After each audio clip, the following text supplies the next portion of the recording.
Hello and welcome to Women of the Middle East podcast. Women of the Middle East. This podcast relates the realities of Arab women and their rich and diverse experiences. It aims to present the multiplicity of their voices and wishes to break overdue cultural stereotypes about women of the Middle East. My name is Amal Al-Malki. I'm a feminist, scholar, and educator. This is Women of the Middle East podcast. Hello and welcome to Women of the Middle East podcast. I'm still in Amman and I invite you to a non-curated conversation with a fellow Arab academic. Two Arab women just having a conversation. Deal? أهلاً وسهلاً. أهلاً وسهلاً. Oroub El Abed, academic researcher from Jordan. And there are many areas of commonalities between us. So we both graduated from SAWAS. Indeed. Was it around the same time? I got my PhD in 2003. How about you? I got my master's in the year 2000, and then I worked for 10 years where I explored the markets. I learned about where exactly I really need to specialize more. I did further research, and then I went back for my PhD 2010, 2011. The moment I arrived at SAWAS, I was invited to teach because my book on the Palestinian refugees of Egypt was out in 2009. So my supervisor invited me just directly to start teaching. I told her, I am here to think and to ponder. She said, we need you to be with us because we're teaching your book. I spent 4 years, and during these 4 years, I was fully teaching, and I graduated 2014. If time goes back, I would do exactly the same as you did because I was disadvantaged. I was only 22. Again, no experience, no job experience whatsoever, not even internships. But again, I think because of the context I was living in, I knew that if I go back with a master's to Qatar, the only job that was available to women back then was teachers at schools. And I didn't want to do that, although I ended up teaching in the university. It's a different level. Exactly. I think I lacked maturity. I lacked world experience. I spent lots of time, especially because of my topic, in the African section at SAWAS Library, because my thesis was on post-colonial novels, covering Tayyib Saleh and Chani Washibi. And I think now that we're talking, maybe this is why I'm still hesitant towards publishing my PhD thesis, because I always feel that I could have done better. That's very interesting. I think you're hitting on two very important nails. One, when do we go for further education and why? Why do we go for further education? And what is the kind of education that we really need to pursue? This is a very important topic really to think about. And in my work, definitely I question it. Today, as an academic, I'm afraid to say most of my students, the moment they finish their masters, they come to me saying, we're going for PhD. Women and men? Women and men, and I put them off. My job is to put them off. Say, hold it. Look at the market, explore the market, give it at least between 3 to 5 years and understand the market. Why are we in a rush in our Arab world? The moment we finish Tawjihi, the high school exam, we rush to go for BA, and you go to the West. When I was in London, I used to teach, the first 2 years, I used to teach undergrads. I used to teach forced migration because this is the field of my specialty. I did political economy of development as my main discipline, and my sub-discipline is forced migration. To my surprise, I'm in London as a PhD scholar. I see that my students, they are young ones, like you're talking about 20 years old. They're able to debate with me, to engage with me of experiences they have gone through when I'm talking about refugee camps. Because they finished their high school exams. They did 3 months of internship in Somaliland, in Sudan, in, name it, Darfur, whatever. So they gave themselves the opportunity to understand what's out there in the real world, away from our very global north setting, which is very nice. We really need to think about this. How do we approach education, and why do we approach education? Am I going to university only because I need to finish with a BA? Most of the researchers today who are working with me, they have studied engineering, architects, medicine, and they have opted, the moment they finished their degree, to come and work with me as researchers because they felt that they relate more to the community and they want to do field research. So they convert from STEM to social sciences? Absolutely. Oh, wow. Okay. By the way, majority of those who are working with me as researchers are with very engineering, architectural backgrounds. Does that tell us something? What's amazing about them is that the education has given them the mindset. It's like PMP, the management program. So they know very well when I say, let's go to the field, they know very well what do we need to do. So there is this mindset, which I very much value. You don't see it in those who studied humanities. So I value this thing in the kind of research that we're doing. But I feel sad that these people have spent at least 5 years studying something that was just chosen either because of my grade. I believe this is the system that we have everywhere in our Arab world. It's my grade, my average, that permits me to go into engineering and doesn't permit me to go into law, for example. So because I had a good high average, I opted to be for an engineer. And then I realized the moment I graduated, this will take me nowhere. I have quite few colleagues who've done mechatronics. I'm not sure a what particular this is. language. Thank you very much. A very particular word. It is how do you prepare an airplane to take off in the sky? Oh, okay. I'm afraid I can't elaborate further because this is not my language. So with this, they do realize that this is something that doesn't fit their lives. As women, would I really be able to go to the airport every day, even if I am married and pregnant and stand under the airplane fixing up things? So the moment they were done, they just shifted into something else. So here you stop and you say, again, why do we really need to go for education? And what do we need to equip ourselves with when we go for further education? Okay, let's narrow it down for my sake and for the podcast's sake, women in specific.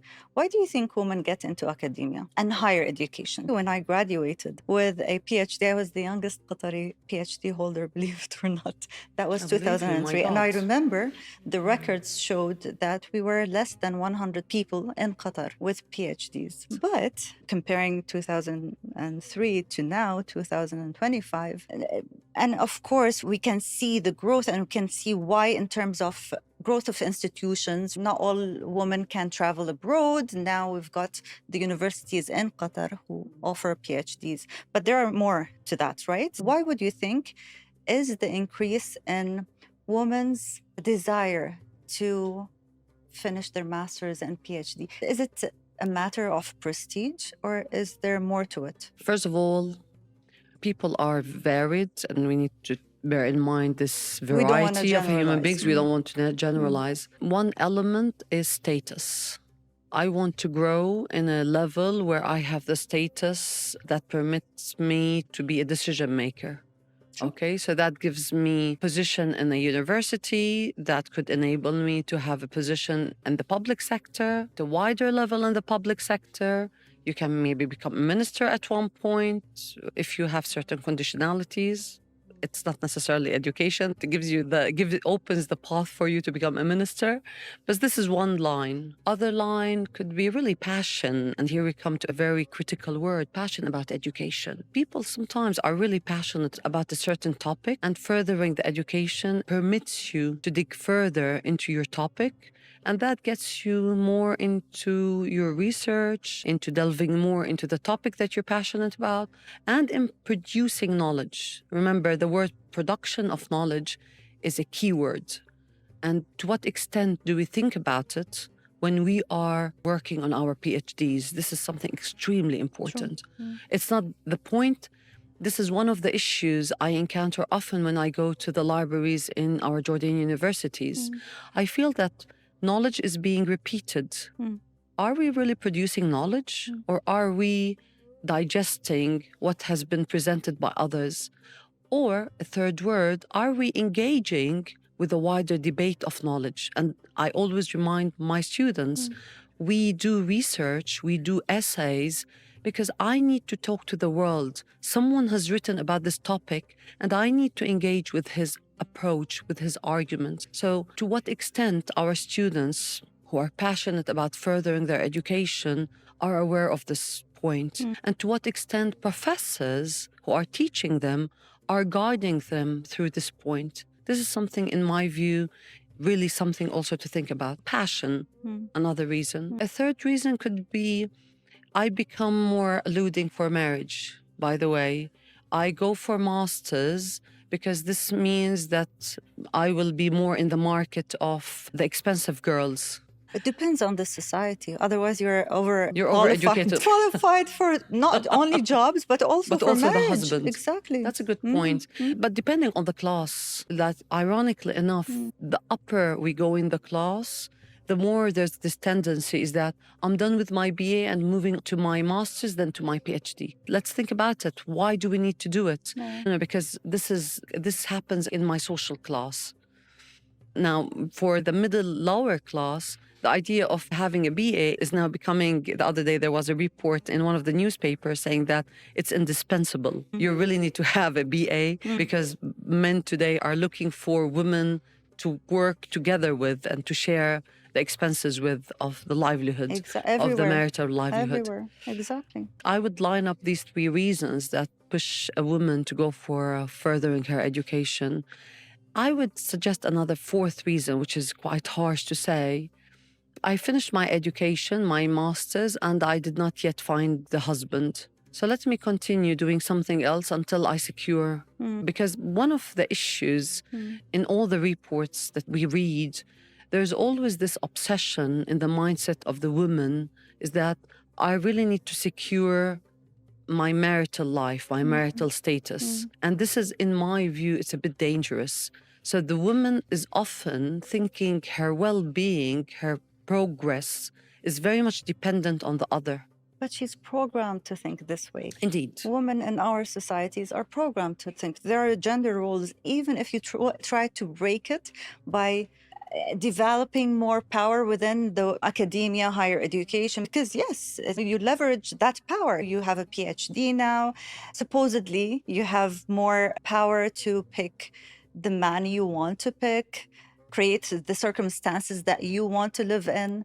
But in reality, we are all indoctrinated that we have a role, and that role is to become a wife, a mother. Otherwise, the society wouldn't embrace us. It is in the society, but this is why we get education. Don't we move on with, I cannot really continue thinking like the way my grandma used to think. Don't we move on in life? And this is, in my view, is dangerous. Yeah.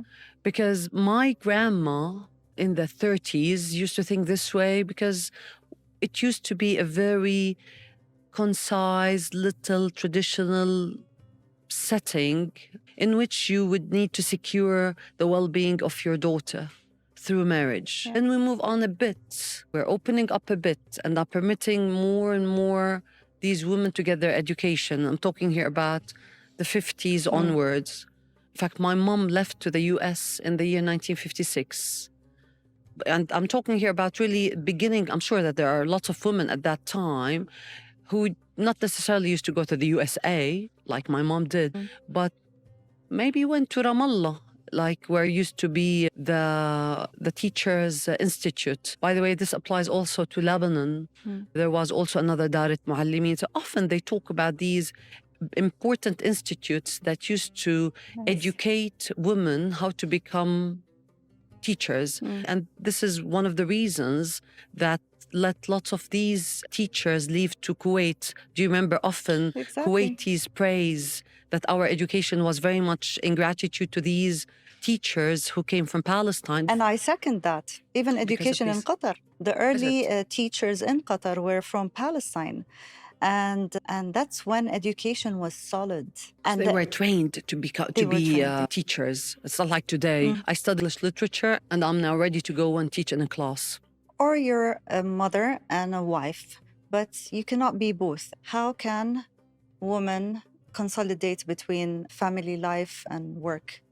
And I've been in conversations and interviews with other male deans who were never asked the question that was asked to me. How do you manage to do both? How do you manage to be a wife and a mother of 2 while you're running a college? I really get mad. So modernity has made us also believe that we can't have both. What do you think? I like what you're saying. Is it really modernity? Because let's think about the peasant woman. Let's think about the Bedouin woman. By the way, the Bedouin woman wakes up at 4 o'clock in the morning in order to take the herds. And sometimes she would leave them, come back to her tent, and then at 5 o'clock in the evening, she would go back to bring them back to the farm. But you know why? Because this is basically the traditional Working view. woman. Exactly. There was no this dichotomy between private and public. It's a very modern concept, dividing private and public. Right? But you're absolutely and right. Modern and traditional. Exactly. Work has always been there. I believe what's new, coming back to the word modernity, it's the fact that woman wants to take the decision making that is often, as per traditional norms, given to the man. So work has always been there within different shapes, in the desert, in the farm, in the school, and wherever. The new thing about it is I don't want only to work, but I want to go up the ladder the way the man is going up the ladder. And the moment I'm not going up the ladder, I would feel that there's something wrong. I believe this is one of the new things that we're talking about. And this is what the modernity has brought to us, or has reminded us, is that we do have that power. So keep going. And we started talking about competition with men. But that's very true, is that today I feel offended when I see that there's a man sitting there talking about an issue that I'm specialized in, and he's in a position and I'm not in that position. I do feel frustrated. And this is why I called for quotas.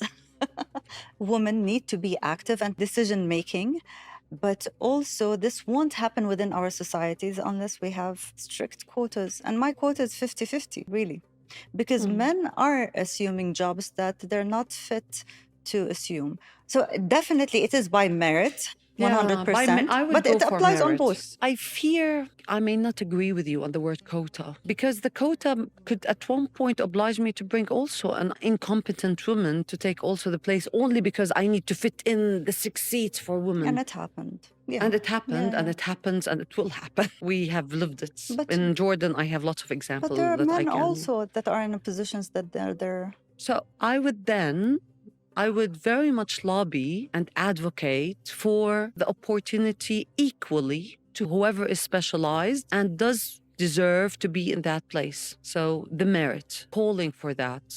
But in my view, in a world that is very entangled with too many layers, from nepotism to social capitalist relation to crony capitalism, I feel that the word merit is very much shying away. It's going under the table. And that's why more and more people who are competent are unable to fit in our world, and they are better off to be elsewhere. Going back to academia, do you think this is why we both chose academia? Is it our safe haven? People say ivory tower, but I don't agree. But there is a sense of prestige, of course, to academia.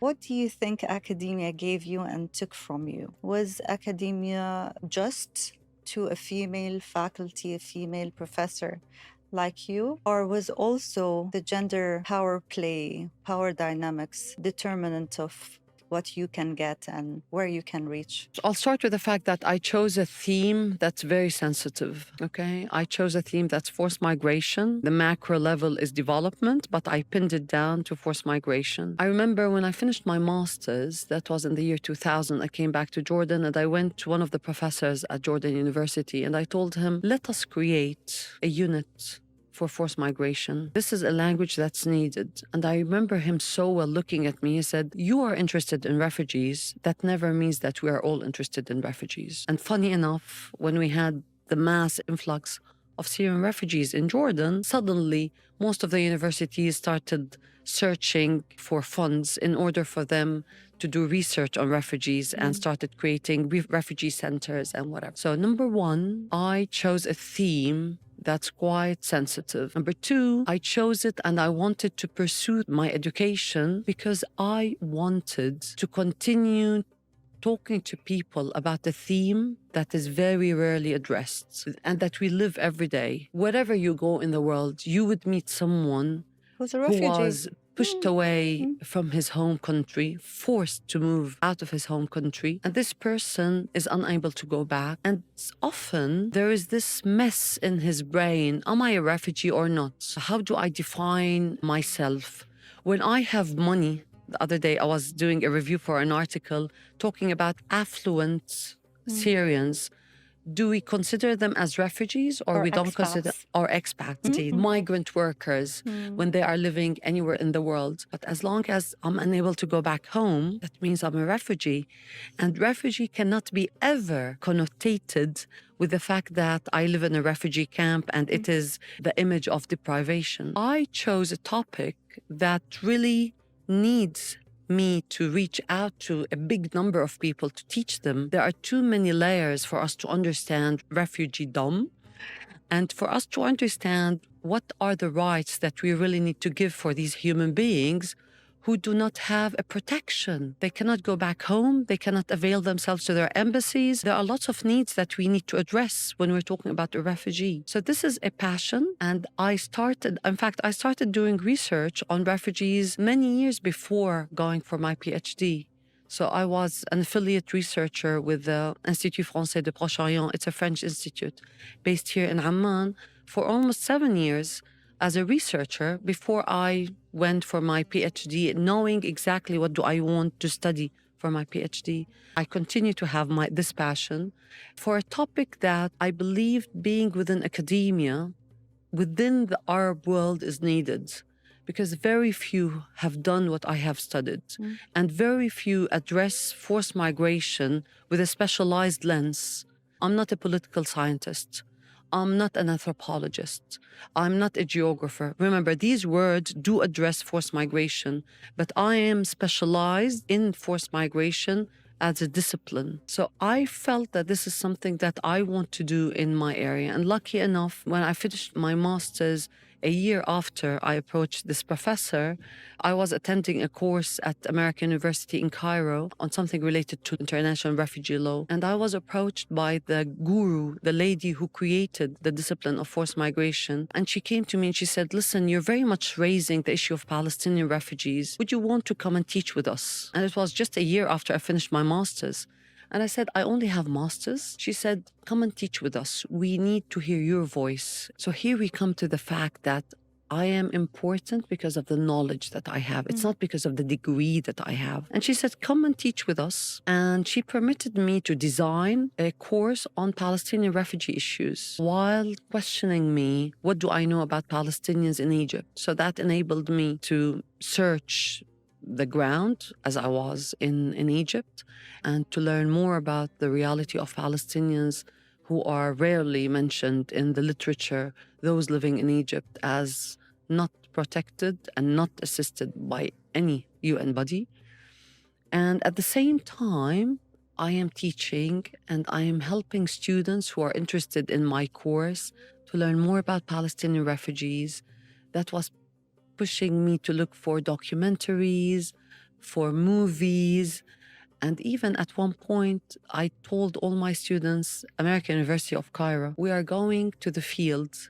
So I obliged everyone, Egyptians, Americans, some Palestinians, to book a day where we went to one of these very sha'biyya, popular areas within Cairo in order for us to hold interviews with Palestinians in the poor part of Cairo. That I don't believe it exists anymore. I'm talking here about the year 2001, 2003. But that was also a motivation. I tried teaching. I was in the classroom. I talked to students. I supervised students writing their essays. I was really moving with my passion and being channeled in that direction that's called academia because of these opportunities that came my way. And at one point, when I finished and published my book, went back to Jordan and continued with questioning, putting out more questions, more issues for us to learn more about. These are really the reasons that very much made me keep going into the track of academia. What did it give me? It gave me knowledge. This is the first big word I would say. The day I submitted my PhD thesis, I felt that I am holding the world. I can read between the lines. I know everything. It gives you that power of knowledge, power of analysis, power of relating to theory. The way you are able to relate the theory with the reality, with your questions, and you're able to pass this knowledge on to someone else. And this is power. What did it take from me? I don't feel, I'll be very honest with you, I don't feel, coming back, how do I balance my life? I don't feel it has taken things from me that makes me regret the fact that I went for my PhD. Maybe because I went for my PhD at the age of 34. So I have learned lots about the world. I have seen the world. I've seen the market. I've talked to people. I created my networks. I built enough of knowledge, I can say, preliminary knowledge, capital, social capital, that enabled me at the age of 34, when I'm spending all my days in the library, I don't feel I am missing out on anything. I don't feel it has taken anything from me, honestly. What about you? I got into academia without knowing why, to say the truth. Was it because I thought it was my safety blanket? Maybe because I wanted to do something that others didn't do. Not that there were no Qatari professors, of course there were, and they played a huge role in my education as well. But it happened that I was lucky enough that I graduated with a PhD and came back when Qatar Foundation started.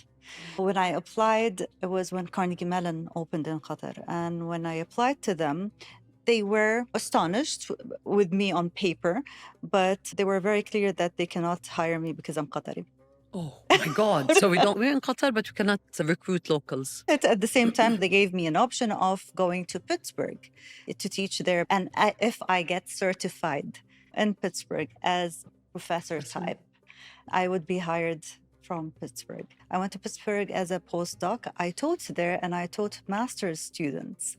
And I had the best mentor ever. I got certified by them. I came back as a visiting assistant professor in 2005. And I remember my father was not happy at all. And he said, "What does this mean? You come from the States as a visiting professor to your own country." But that brought pride to my father that I've done something that no one has done before. So I was the first Qatari faculty in Education City.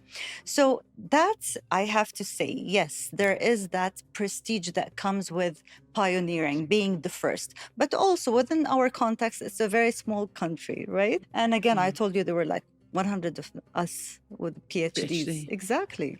So that was a privilege that I took on as a responsibility afterwards. It gave me a lot. And maybe this takes me back to when we began, and I told you maybe I needed some maturity before going into PhD. I remember even my supervisor, who now thinks that I'm his star student, alhamdulillah, proved him wrong, because back then he didn't take me seriously. Is it because of my age? Is it because I'm a woman? Is it because I'm a woman from the Gulf? There were multiple factors, really. And this is why I got really interested in gender representation and identity politics. I was lucky because I matured through teaching. I taught university students who were 10 years younger. We spoke about identity politics and issues of dichotomies between tradition and modernity. Post-colonialism was back then a term that, especially within the American university context, it's like, how do you even teach post-colonial novels? What's the relevance of it? Here you go. Exactly. So you're talking about something extremely important. I've studied political economy. And of course, we had to study colonialism, and we had to study the whole story of colonialism to post-colonialism, imperialism, globalization. I'm back to all this literature. Today, ever since Gaza started, I am back to all the readings on colonialism. And I'm not moving on. I stopped at colonialism. Can you imagine? I was invited on TV channel, and the lady who was interviewing me, with all, in my view, ignorance, asked me, how do you comment about the transfer of Palestinians from their homes? Transfer? And I said, transfer? Transfer is a very, thanks to the books that I'm back to reading, transfer is a very colonial jargon that very much reflects the fact that you're not human. Remember, colonialism dehumanizes those people who are colonized. And look at all the words that are said by the Zionists against Palestinians.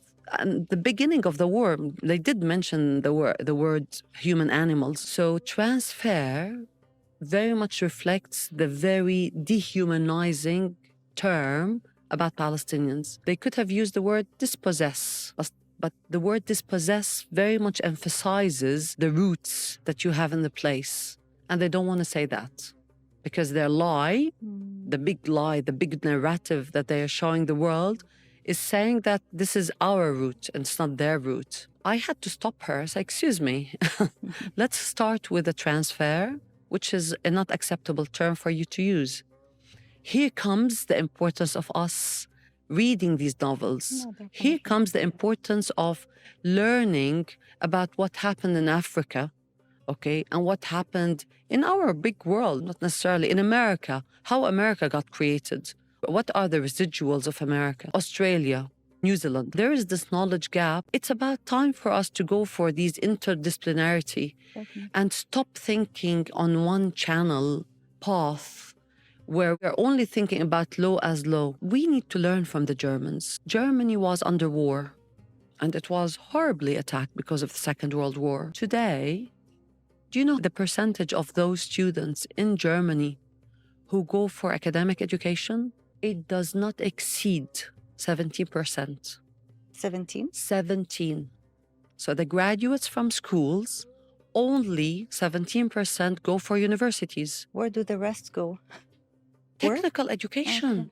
The world needs technical education, vocational education, skilled people. Those in Britain, since we all seek academic education in Britain, don't it exceed 25% of the graduates each year from British schools? Only 25. I'm confused because we are at a point where we talk about artificial intelligence and how we are training our graduates for jobs that don't exist. And I know lots of countries have actually stopped their vocational training. Let's look at the percentage of women, since we're talking women, who graduate from universities and are able to find jobs. Yeah. We're in Jordan. This is considered to be one of the lowest countries when it comes to women labor participation. Although at the higher education, at universities, women are considered to be of a higher percentage in attending university. And graduating. So the numbers don't translate into There's the workforce. Mismatch. There's a clear mismatch. But that's telling us something. Again, I need more than someone who's able to go and get a BA in engineering. If I'm not mistaken, there was a decision in Jordan. You don't know what will happen in a few years' time as AI is taking over more and more. So we really need to start widening a bit our understanding of, number one, education. And why do we need to go for education? What is the kind of passion that we have? And where does it lead us? Where do you want to go for as men and women, as young people or as old people? Like, where do you want this to take us? We don't want, speaking of colonialism, we don't want to keep digesting what was given to us by the global north. And it's worth today to call for a voice, a loud voice from our global south with our needs. It seems that you are advocating for education with a purpose. And if that's the case, then I'm with you. And on this note, shall we end and go to dinner? Let's go for dinner. Thank you very much. Thank you so much. This is Women of the Middle East podcast. Thank you for listening and watching. To stay up to date with Women of the Middle East podcast, you can subscribe and don't forget to rate us. If you would like to contact me directly, you can do so on Instagram or via email.